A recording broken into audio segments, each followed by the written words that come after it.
Members of Parliament, Prime Minister and Ministers, Your Excellencies, distinguished guests, ladies and gentlemen, welcome to this unique occasion at the Swedish Parliament, the Riksdag. I would also like to extend a special welcome to His Excellency, the Ambassador of Ukraine.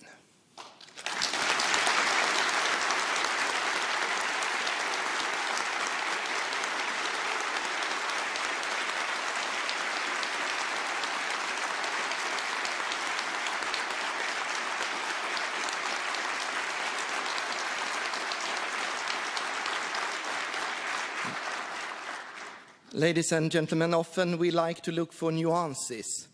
We prefer not to see things purely in black or white, good or evil. Today, however, this is not possible.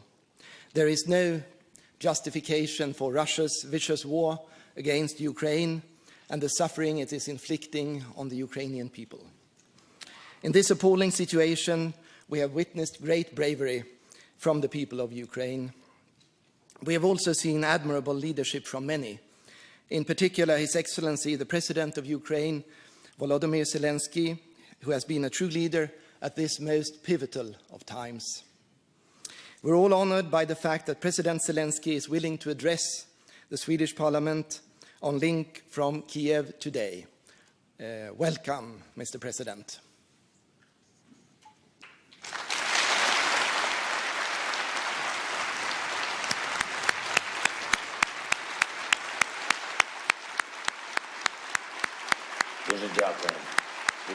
Thank you very much. I would like to welcome you. Mr. Speaker, it is my honor and to have this opportunity to address you. I would like to also welcome the Prime Minister, members of the Parliament of the Reichstag, and members of the government. The blue and yellow flag now is probably the most popular in the world right now because this is the flag associated with freedom to people in different continents and different countries. The blue and yellow colors are not only colors of Ukraine, these are also colors of Sweden. And obviously this is not just a mere coincidence, this is destiny because we stand together for freedom, for the peaceful life, for the dignity of every human being, for justice and a careful attitude to the world we live in.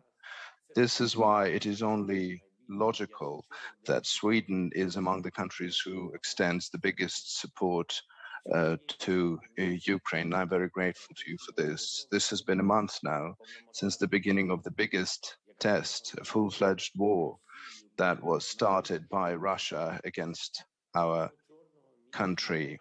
There has never been a black month of this magnitude since the Second World War, such destructions and such war crimes.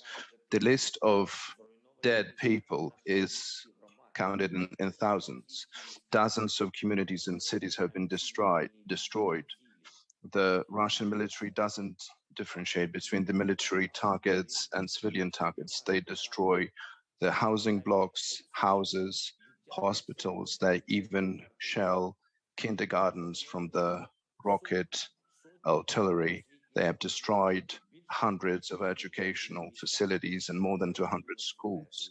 Russian army was bombarding universities. You can imagine, they are destroying any infrastructure which is a life-supporting infrastructure. The warehouses with food, with medication, they've captured 2 nuclear power plants. This is the second time now they have hit a chemical production site. They've used today the phosphorus bombs. Adults and children died. Why is Russia doing this? Why is this terror against us? Why do they need to subdue the nation to make a slave of the neighboring country?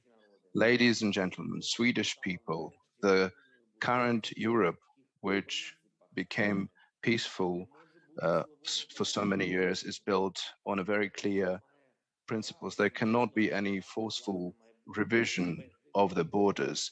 Any nation has the right to choose their future without coercion, without dictatorship.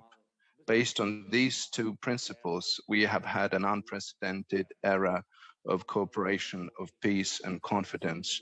We had it before, and the Russian leadership decided that they can move things in time, as if they can cancel the 21st century reality, as if they can act like they did in the times of the totalitarian ideologies. If Ukraine wouldn't endure and protect ourselves, it would mean that all that reality was lost. Everything that we value, everything that your people value, everything that people of any country, free country value, it would mean that all neighbors of Russia are in danger from now on. It would mean that you were in danger because it's only the sea which divides you and this aggressive policy. And Russian propagandists already discuss on air of their TV broadcasters on how Russia will occupy your Gotland island and how they will control it for decades. They're showing this on TV to Russians on the map. They're showing the directions of the advance of the Russian army. Why? Well, because they think it would be comfortable to put anti-air defense system and the base there to cover the advance on the Baltic states. Russia went to war against Ukraine because they want to advance further in Europe. They want to destroy freedom in Europe. This is a fundamental challenge for the European security and defense system. Please look at what Russian army is already doing in our country.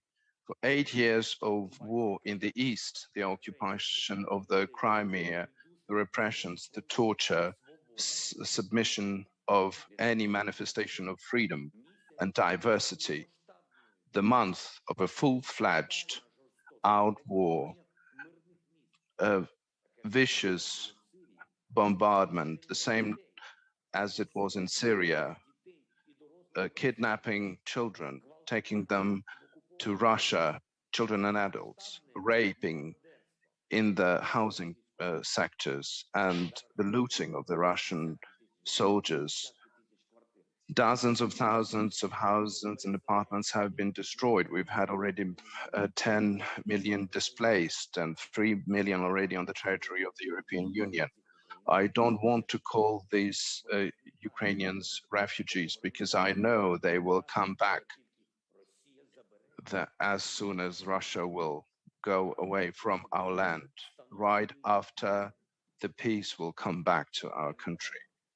Ladies and gentlemen, the Swedish nation was one of the first to come with assistance to Ukraine. Your assistance is absolutely sincere. It's based on the values, based on our love to freedom, based on the symbols of the yellow and blue. Everyone knows what Sweden is aspiring to. The whole month has seen what Ukraine is willing to do. We are together in our anti-war coalition, and we need to do our best to make sure that Russia seeks peace. It was a historic decision by Sweden to provide Ukraine the necessary armament. We are grateful for this, for your reasonable approach, for your perspective. Sweden is supporting sanctions, the policy without which there will be no peace, because there's no other language than efficient sanctions that Russian leadership can understand. But for peace to come faster, the sanction packages have to be approved on the weekly basis. No barrel of Russian oil, no vessels of Russia in your ports, no euro taxes of your companies to Russian budget. Their war machine has to be cut off from the means of existence. The conscious actions of Russian army in destroying civilians, destroying our cities, should have a response, principal response from all European countries, the response of the free world. And that has become already one of the attributes of Russian army. So completely destroyed cities, killing of civilians, phosphorus bombs. We have to make sure that it wouldn't become a winning strategy. All of these war crimes have to be punished. For those who gave the orders, for those who killed people, they have to go through the tribunal to make sure that no any country would think that they can be not punished after killing people just like that and destroying completely the neighboring countries. I'm sure that together we will be able to bring peace. And this is why now we have to start thinking about restoring of Ukraine and rebuilding of Ukraine after this war, and this will come. I would like to invite Swedish architects, Swedish companies, the Swedish state and your people to participate in this historic project. Ukraine was beautiful, but now it will be even, it will become a big country. This will be a big project of restoration for the sake of people, for the sake of development of our country and the whole Europe. I would like to welcome you and invite you to demonstrate to the world and to the future generations that war doesn't bring results. Instead, peace brings fruit and good results. And Sweden is the first country that we propose this project to. You can take a sister city or sector to restore the city or the sector. And I'm sure that your technology, your business, your love for the life and the way you organize your living spaces would come to use very, very much. And all our citizens, all those who defend our country have done a lot already to protect our common European values, our common European home. We are fighting not only for Ukraine, we are fighting for the security of Europe, and we have proven that we deserve to be a full-fledged member of the European Union. The decision is already in the process. This is time to approve that decision, and I'm sure that in this you will also support us. Thank you, and thank you, Sweden. Slava Ukraini, glory to Ukraine.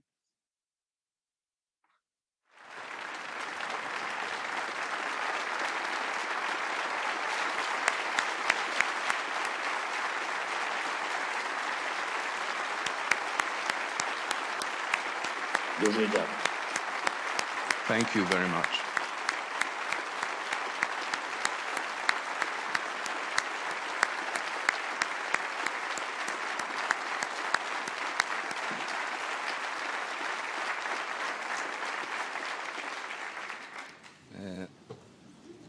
Well, thank you, Mr. President, for your sincere and important words and for taking the time to address us in the midst of the ongoing war. Thank you also for your leadership at this crucial time. I can assure you that the support for Ukraine is strong in this chamber. Our Parliament has previously decided, as you mentioned, on extensive support to Ukraine and will unanimously vote in favour of further support later today, including weapons that we hope will help you defend your country and, in the longer term, the European security order. We stand with you in this struggle because freedom matters, peace matters, Ukraine matters. Thank you.